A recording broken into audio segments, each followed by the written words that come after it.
Hello you guys, and welcome to Abundantly Minimal. My name is Sarah, and thank you for joining me for today's video all about the best and worst financial decisions that I have made in my life. The whole point of making this video is, in case you're interested in improving your financial situation, I want to share the mistakes I've made, so hopefully you can learn from them and not make those same mistakes, and also the best things I've done, so if you're looking for ideas on how to help your financial situation, maybe those could work for you. Now, these are arranged chronologically, and interestingly enough, we'll start out with a few of the bests. In the middle, we've got a lot of the worsts, and then we will get into more of the bests at the end, just based on more recent times. Even though I'm talking about them from my own perspective, many of them are related to Jake and I as a couple. So things that we have done together, both positives and the negatives. The first best financial decision I want to talk about is when Jake and I got married. We had a very affordable and minimalistic wedding. Even though we weren't trying to have it be a minimalist wedding, it's kind of what it ended up being. I do have a very detailed video where I break down every specific part of the wedding if you are planning a wedding yourself. So I will link that below if you want to check it out. It is one of my older videos on the channel. But we did not really go the traditional route in a lot of ways for our wedding. It still was an amazing day, and it was just such a fun day. A lot of our guests said it was one of the most fun weddings they had been to. We spent much less money than the average wedding. At least in the US, the average wedding ranges from $24,000 to $28,000, which is insane to me. And we ended up spending about $4,000 with everything added together. We did still have about 100 guests. And the interesting thing as well is not only did we keep our costs down, not really cutting back on a lot of different parts of it, but we also then, we opted to not have any of the traditional gifting, no bridal shower, no registry, none of that. And of course, we didn't actually need or want traditional gifts, but many people were very generous and instead gave us money, which was able to help pay our rent for the next 2 years. So that was really generous and amazing. So we actually ended up profiting from our wedding, but it was still able to be such a wonderful day, even though we made it much more affordable. The other cool thing related to this is that many people take a honeymoon right after they get married. We did a belated honeymoon a full year after we were married, so that next summer. This was definitely the right move to make because we did not have the money to be able to pay for a vacation at that time. Just 1 month before the wedding, I graduated from college with $75 left in my bank account. That was all I had left. And I had applied to all these different random jobs for that summer to try to earn some extra money to be able to make things work. So it was definitely the right choice to wait on that honeymoon later. We were able to do a much more extended honeymoon because of it after we waited for that year. The second best financial decision we made was to move out to a really cheap area where the job still paid you comparable amounts. We ended up moving from the Chicagoland area out to Western Illinois, which is much more affordable, but the salaries are only a couple $1,000s less than what you'd find in the Chicagoland area. We also were able to get jobs very easily and in a pretty close proximity to one another. It was only about a 15 to 20 minute commute for both of us, which was really nice. Even though we moved away from family, away from friends, and it was a completely new area neither one of us had ever been before, we were able to save so much money because it was super cheap to live out there. For comparison's sake, we were renting the first floor of a house. Now, granted, it was a 1920s house and it was pretty low quality house, but we were able to have that for $500 a month. Comparatively, for a little bit less square footage, our current apartment is $1,200 a month, and that's on the cheaper end, at least in the area we are living in. We do have a roommate, which helps with costs, but the fact that we were able to live so cheaply for 3 years was amazing. And like I said, the salaries were only a couple thousand less per year, meaning we were able to save so much money. That leads us into our third best decision, which was saving one of our paychecks completely.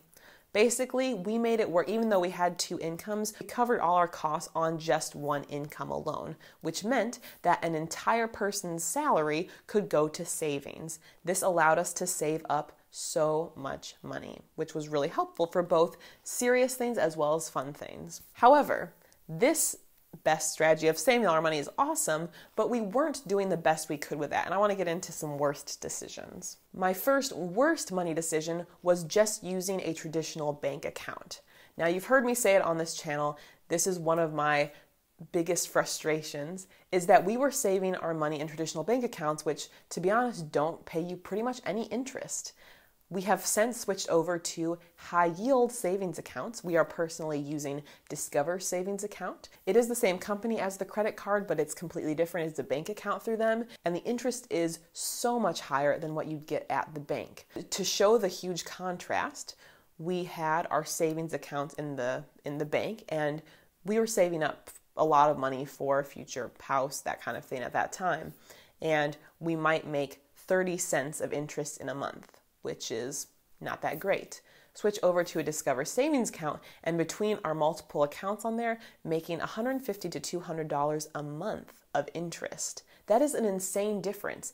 And to think that for multiple years when we were just using those bank accounts, we weren't getting any of that bonus interest. So if you're still using a traditional bank account and you yourself feel frustrated by how little interest you get, look into high yield savings accounts. The one we use is with Discover, but there's many other options too if you want to look into that.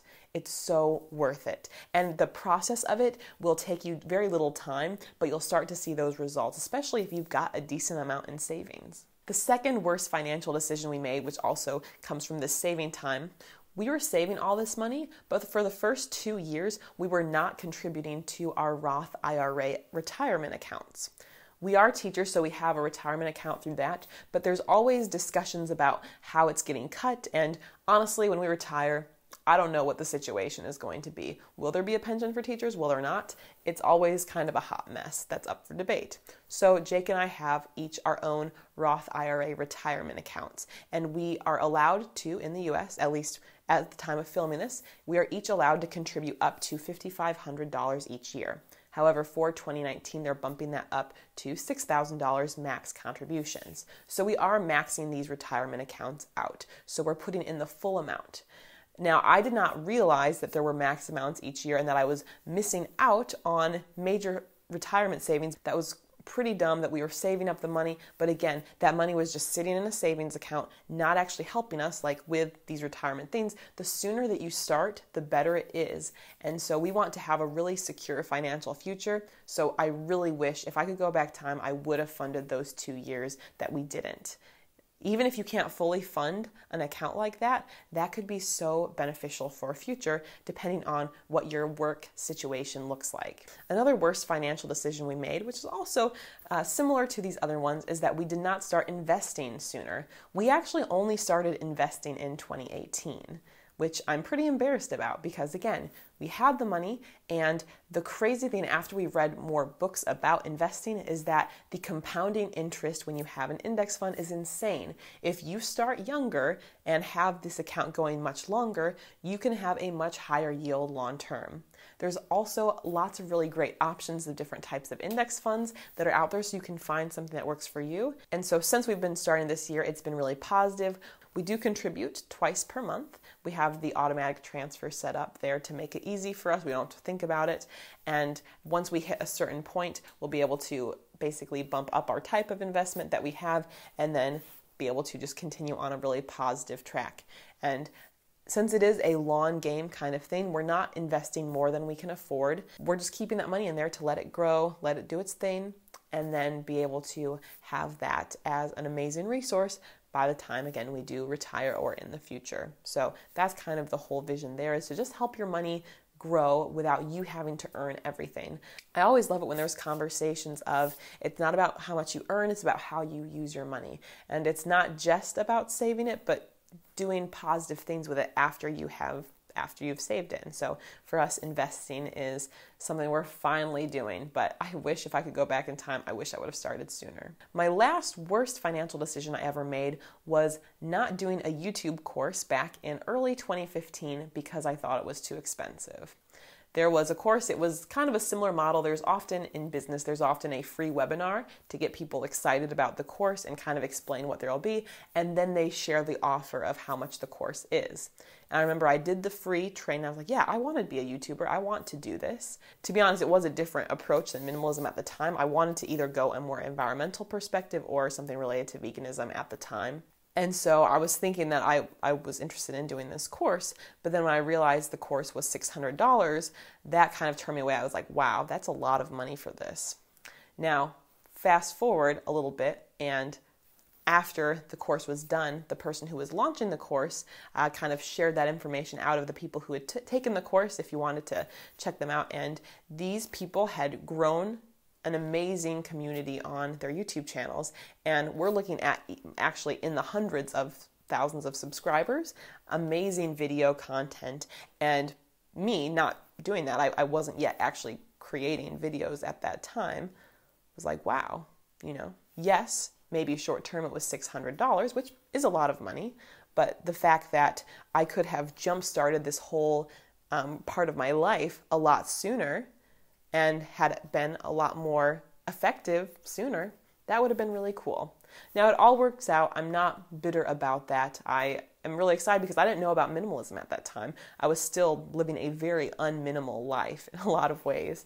And so for me, this has been a really great fit. I mean, I still really care about the environment. I still really care about recipe development and vegan food and all of that, but this has worked out amazing, and I've done this largely on my own. However, ironically, since that point, now I've learned my lesson. I've done several other courses that have totaled up to more than $600 as I've worked on improving my craft and definitely spending money within the business. So, it's kind of ironic just, how it turns out, how it works out. But that was definitely a mistake I made, not going for something that I wanted to be part of my life, and that was a really important skill for me because of the price tag. Even though I had the money I could have spent, it just felt like too much to spend. I do have 3 more bests to share, and these are more recent ones. Another best financial decision I made was to travel. If I had to choose my favorite thing to do, it is travel. Number 1 favorite thing above anything else is travel. I'm obsessed with it. I'm so grateful that Jake and I have taken the trips we have, especially at a young age. While we have the energy, and while we are very excited for kids, I know that having kids would change the type of travel we do. So I'm really excited we've been able to do the trips we have all together. I know that I don't want to be looking back on life and say, oh man, I wish I would have visited this place, or I wish I would have traveled and had that experience. The reason I say this, if you are someone who really, really wants to travel and think it is something that you want to do for a long time and you haven't, if you can make it work, I definitely encourage you to go for it, because you don't want to be looking back in the future and regretting not doing that. Because unfortunately, travel is one of those things that it becomes a lot tougher in some situations as you get older, or the type of travel that you want to do changes. So for us, I would not trade those experiences for anything. Another best financial decision we made was getting a roommate. Jake and I are in a 2-bedroom apartment currently, at least at the time of filming this, and we're moving into a 2-bedroom condo, which we're very excited about. But I think overall, the process of having a roommate has been so helpful. Physically right now, we don't need 2 bedrooms for ourselves, and so it was kind of seeing that opportunity, but then also it's a win-win for both of us. Our roommate is able to save a lot on costs rather than being in a traditional 1-bedroom apartment, especially in the Chicagoland area like we are. But then also, for Jake and I, it's been an additional nice savings to have and helps us live more within our means. It basically brings the cost down of our apartment to something that's much easier for us to afford, and then that extra money can be really helpful in going towards rent or mortgage or other expenses. And our last best financial decision that I'm including in this video here was purchasing a property very much within our means. I can only speak from the U.S. experience, but if you're trying to purchase a home, chances are a lender will try to give you a lot more money for a place that you can actually afford. And we ended up going with one of the most affordable properties we saw come up on the market out of the 3 months that we were looking before we found it. It is definitely not the best property we could ever get, but it's very much within our means. We had the money saved up to essentially go 50% down, and we're trying to pay it off very quickly. We don't want to get stuck in a mortgage that is really tough to pay off. We don't want to be paying this mortgage for a really long time. Some people did ask us if we were settling by going with this property, and I personally think the property is amazing and beautiful, but just because it was a little bit smaller or more affordable, were we settling? And I really don't think that's the case.